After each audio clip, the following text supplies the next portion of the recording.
Ей, госпожице! О, познах ви веднага!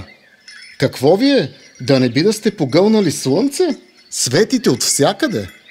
Може и така да се каже, защото открих онова изречение. Много години ми трябваха, за да разбера, че то се състои от едно едничко простичко «да». Затова цял живот се борих с огнени дракони. Дракони ли? Това някакъв нов филм ли е? Не, моля ви, какъв филм?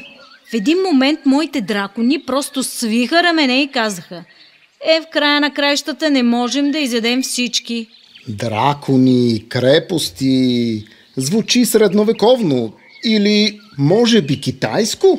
При това не обичаме костеливите орехи. Ще си счупим зъбите. Компютърна игра е, значи. Как се казва? Ама слушайте де! Бедност, болест и болка преминаха през мен по пътя. Вместо камъчета събирах изречения. Сега всичко идва от Китай. Ето един истински натурален дракон насреща ми. Навсякъде отвориха китайски магазини и...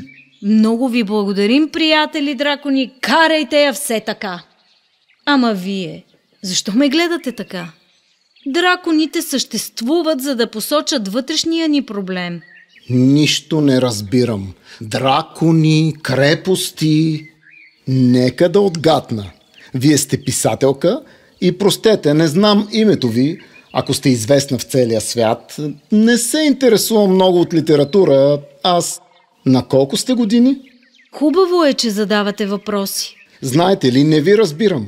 За какви въпроси говорите? Например, кой съм аз? Или коя е моята родина? Моята родина е земята. А моята – небето. Знаете ли, когато видите хората с очите на небето, ще откриете колко са красивите и още колко много повече могат да бъдат красиви. Нищо не разбирам. Най-стойностни са най-простите въпроси. Къде отивам? Откъде идвам? Обича ли ме мама? Силен ли съм като татко? Какво правя? Далеч ли е звездата? Щастлив ли е бухала? Дълбоко ли е морето? Какво има в него? Как да си ушия риза? Колко време имам? Кой се крие в облака? Висока ли е тревата? С какво се храни мравката? Защо се сърди бурята? Дълги ли са пръстите на мрака? Силна ли е светлината? Кой кара слънцето да свети и реката да тече? Високи ли са кедрите? Кой събужда орела? Накъде ни води пътят? Ако почукам, ще отворят ли? Имат ли корени върховете? Имат ли корените върхове? Имат ли вещите памет? Колко години живеят лисиците?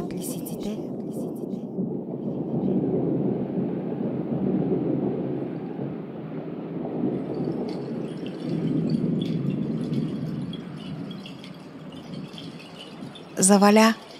Финалът на окрутяване на Опърничевата е готов.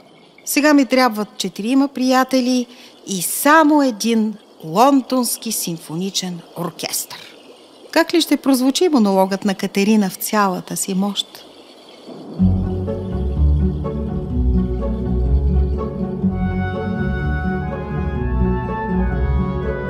И аз стига гъна лъковете вежди и стига мята погледи стрели към своя крал, управител, владетел.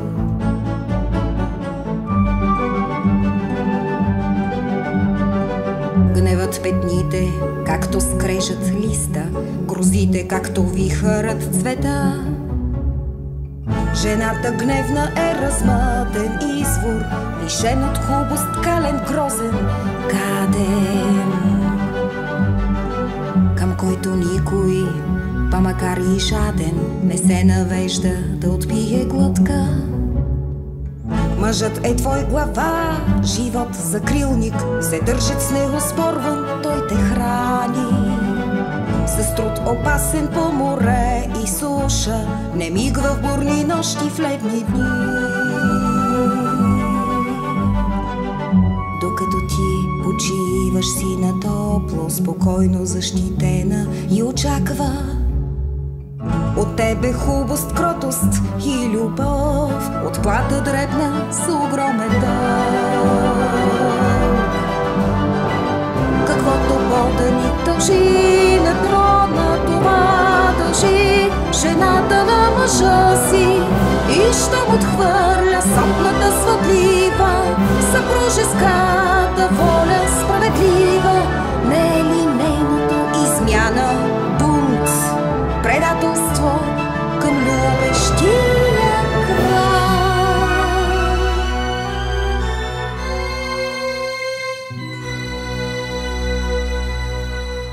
Срамувам се, че някои глупачки опитват се война да обявяват, наместо да склонят глава за мир.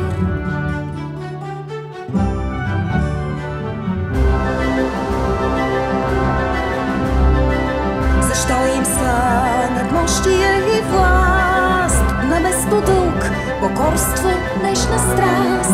Снагата на жената крайхък съда. Защо е тъй? Не е ли за да бъда и вътре съдържанието цяло в съгласие с нежното й тяло?